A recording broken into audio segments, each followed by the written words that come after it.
हर हर महादेव। दोस्तों, भाद्र कृष्ण पक्ष में पड़ने वाले छठ को संपन्न होने वाला पर्व जिसे हलछठ या हलषष्ठी के नाम से जाना जाता है, तो आज इस वीडियो में हलषष्ठी व्रत कथा का श्रवण करेंगे।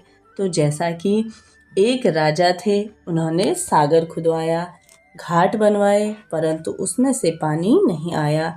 इसमें राजा बहुत चिंतित हो गए कि क्या किया जाए। तभी गांव के पुरोहित को बुलाया गया और उपाय पूछा। किस प्रकार सागर में पानी भरे। पंडित जी ने विचार करके कहा कि हे राजन, अगर यह उपाय आप कर सकते हैं तो अति श्रेष्ठ है, क्योंकि यह अत्यंत ही कठिन है, तो जिससे सागर भर सकता है। राजा ने कहा, तुम बताओ। तो पंडित ने कहा कि राजा, जो तुम अपने बड़े लड़की की बलि दे दो तो जल समरा माँ भर जाए। सुनकर राजा अत्यंत ही चिंतित हो गए।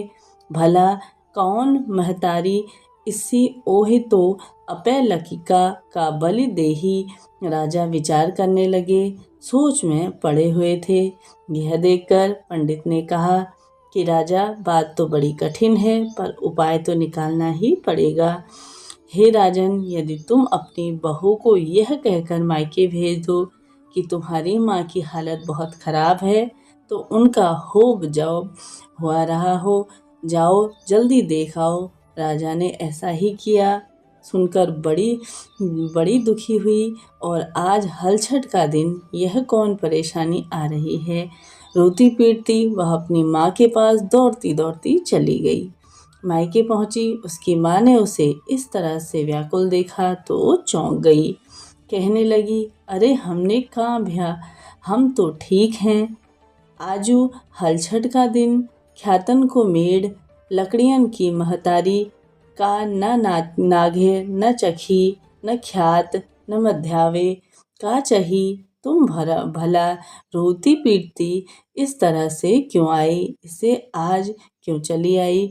तो जरूर कोई न छलू है। तुम्हारी पुत्री ने कहा, अम्मा हमने तो कहागा, तुम्हारा जो जाब हुई रहा, हम तुम्हारा खाते सुने आए। बहू ने माँ ने कहा, बिटिया हम तो सुना है तुम्हारे ससुर सगरा बनवाई हैं, वही माँ पानी नहीं आवत।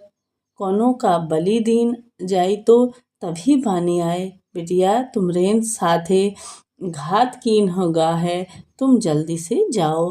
बहू दिन भर से हलछठ व्रत थी, वह रोती पीटती हलछठ माँ की मनौती करती भागी भागी चली आई। रास्ते में उसने देखा, जिस सागर को उसने ससुर ने बनवाया था, उस सागर में भरा लहरों ले पानी लहरा रहा था।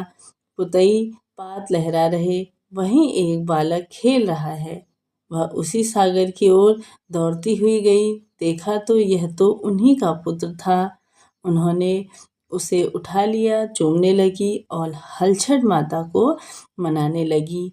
उन्हीं की कृपा से आज उनका पुत्र बचा है। वह घर आई, घर का दरवाजा बंद था। द्वार खुलवाया और कहने लगी, आजू तो सब जने हमरे ललिया का बलि चढ़ावत दे हो। हमका बहाने से इनने पठे दिए है। मूला आज हमरे सत से हुई हलछठ माता की दया से हमारी गोद फिर से हरी हो गई। हमार ललिका को ये वही सागर माँ खेलत रहा। सास ससुर यह देखकर सुनकर बहुत ही खुश हुए। बहू के पैरों में गिर पड़े और कहने लगे, आज तुम्हारी गोदी का बालक और हमारे कुल का दिया हलछठ माता ने जैसे हमारे दिन लौटाए, वैसे ही सबका मंगल करें। बोलिए हलछठ माता की जय हो। थी प्रथम कथा। अब हम दूसरी कथा शुरू करेंगे। तो प्राचीन काल में एक ग्वालिन थी। उसका प्रसव काल अत्यंत ही निकट था। एक ओर वह प्रसव से व्याकुल थी, तो दूसरी ओर उसका मन गोरस दूध दही बेचने में लगा हुआ था। उसने सोचा कि यदि प्रसव हो गया तो गोरस यूं ही पड़ा रह जाएगा। यह सोचकर उसने दूध दही के घड़े सिर पर रखे और बेचने के लिए चल दी। किंतु कुछ दूर पहुंचते पर उसे असहनीय पीड़ा होने लगी। वह एक बच्चे झरबेरी की ओट में चली गई और वहाँ एक बच्चे को जन्म दे दिया। वह बच्चे को वहीं छोड़कर पास के गांव में दूध दही बेचने के लिए चले गई। संयोग से उस दिन हल षष्ठी की थी।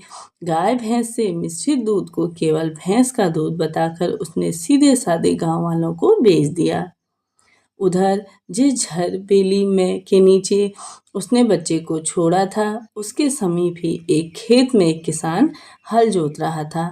अचानक उसने बैल भड़क उठे और हल का फल शरीर में घुसने से वह बालक मर गया। इस घटना में से किसान बहुत ही दुखी हुआ, फिर भी उसने हिम्मत और धैर्य से काम किया। उसने झरबेरी की कांटों से ही बच्चे के चीरे हुए पेट में टाँके लगाए और उसे वहीं पर छोड़कर चला आया। कुछ देर बाद ग्वालिन दूध बेचकर वहाँ से आई तो देखा बच्चे की ऐसी दशा देखकर उसे समझने में देर लगी कि यह सब उसके पाप की सजा है। वह सोचने लगी कि यदि मैंने झूठ बोलकर गाय का दूध न बेचा होता और गांव की स्त्रियों का धर्म भ्रष्ट नहीं किया होता तो मेरे बच्चे की यह दशा नहीं होती। अतः मुझे लौटकर सब गांव वालों को बताना चाहिए और पश्चाताप करना चाहिए। ऐसा निश्चय कर वह उस गांव में पहुंची जहां उसने दूध दही बेचा था। वह गली गली घूमकर अपनी करतूत और उससे फलस्वरूप मिले हुए दंड का बखान करने लगी। तब स्त्रियों ने स्वधर्म रक्षार्थ और उस पर रहम खाकर उसे क्षमा कर दिया और उसे आशीर्वाद दिया। बहुत सी स्त्रियों द्वारा आशीर्वाद लेकर जब वह पुनः झरबेरी के नीचे पहुंची तो यह देखकर आश्चर्यचकित रह गई कि उसका पुत्र जीवित अवस्था में पड़ा है। तभी उसने स्वार्थ के लिए झूठ बोलने को ब्रह्म हत्या के समान समझा और कभी झूठ न बोलने का प्रण लिया।